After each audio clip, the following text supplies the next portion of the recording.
Goedenavond, het is zaterdag 19 juni en u kijkt naar het Zeeuwse nieuws van vandaag. De stad die Roze Zaterdag 2023 gaat organiseren is... Ja, we hebben een envelop. Het is in Goes. Voor het eerst in de geschiedenis wordt er in Zeeland een Roze Zaterdag gehouden. Goes mag het evenement voor LHBTI'ers organiseren. Het wordt in juni 2023 gehouden. Het is natuurlijk mooi dat voor het eerst in 44 jaar dat het evenement bestaat, dat het naar Zeeland toe komt. En het is goed voor, we willen graag een inclusieve gemeente zijn. Zeeland is ook regenbooggemeente, maar ook vanwege de economische spin-off. In andere steden trok Roze Zaterdag doorgaans 10.000 tot 15.000 bezoekers. Heel Zeeland profiteert hiervan. We denken aan een pop-up camping, maar ook samenwerking met de bungalowparken hier in de omgeving. En al die bezoekers komen hier ook eten, drinken, winkelen, bestellen een taxi. Dus voor de economie is dat heel goed, 10.000 à 15.000 bezoekers. Goes stelde zich niet meteen enthousiast kandidaat. De gemeenteraad had bezwaren tegen de kosten, €50.000. En de wethouder vond dat Roze Zaterdag zich te veel richt op één doelgroep. Ja, het blijft natuurlijk ook een gevoelig onderwerp. Niet iedereen staat te juichen en er zijn natuurlijk ook nog wel wat vooroordelen van het wordt toch geen parade met blote billen op een boot of wat, dat soort dingen. Heel veel mensen kennen het niet, het begrip Pride kennen ze niet. Er wordt toch vaak aan alleen maar festiviteiten gedacht. Dus er waren zeker vragen en opmerkingen, maar ook heel veel enthousiasme. En zeker van de ondernemers, horeca, winkeliers, maar ook alle 35 culturele instellingen in Zeeland, van musea tot bioscopen, hebben echt positief gereageerd dat ze het heel graag hier naartoe willen hebben. Nu is het nog verplicht om bij het winkelen in een supermarkt je mondkapje op te houden. Maar vanaf zaterdag 26 juni is dat niet meer verplicht. Supermarkteigenaren, medewerkers, meesten zijn heel blij. En de meeste klanten zijn er ook blij mee. Geen mondkapje meer tijdens het winkelen. Ja, ik wel. Ja. Ik vond het knap benauwd. Ja, want winkelen met dat mondkapje, dat gaat u dus niet missen? Nee, dat ga ik even. Nee, zeker niet. Nee. Ik vind het nog een beetje wennen. Maar goed, we zien natuurlijk wel dat de cijfers dalen. Dus, maar goed, ik ben er nu aan gewend geraakt. Dus voor mij is het weer even schakelen als die mondkapjes weer af moeten, denk ik. Ik zou graag in augustus nog op vakantie kunnen. Dus ik ben bang dat we iets te snel versoepeld wordt. Je bent bang dat daardoor weer het aantal besmettingen toe gaat nemen? Ja, klopt.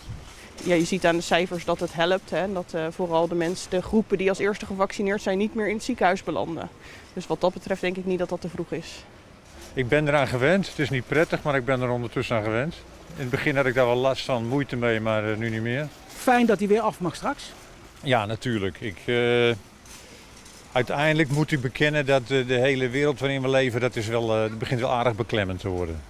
Dus ik ben blij dat hij af mag, ja, zeker.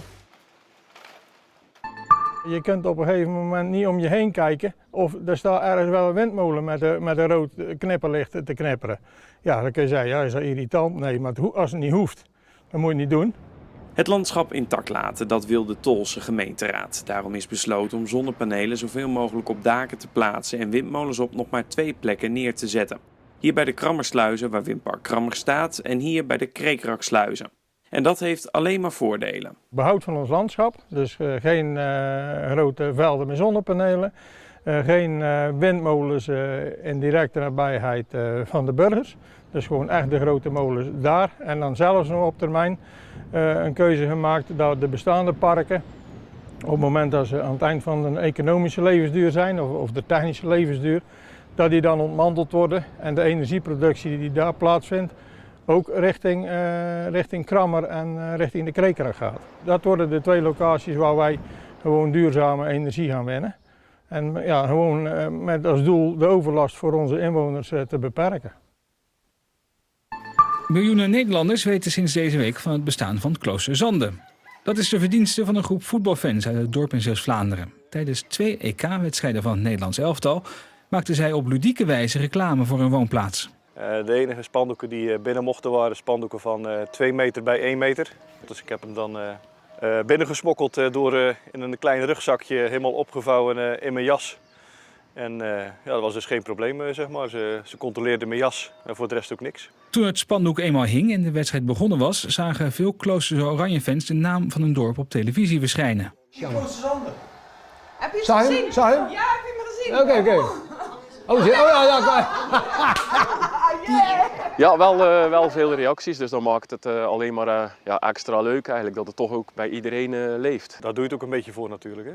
Het Nederlands elftal is dankzij de winst op Oostenrijk al zeker van de volgende ronde. De achtste finale wordt in Hongarije gespeeld. Daar moet Kloosterzande internationaal op de kaart gezet worden. Ja, dat is wel de bedoeling dat we gaan. Dus we wachten eventjes maandag af wat de VOE het voor de rest gaat invullen.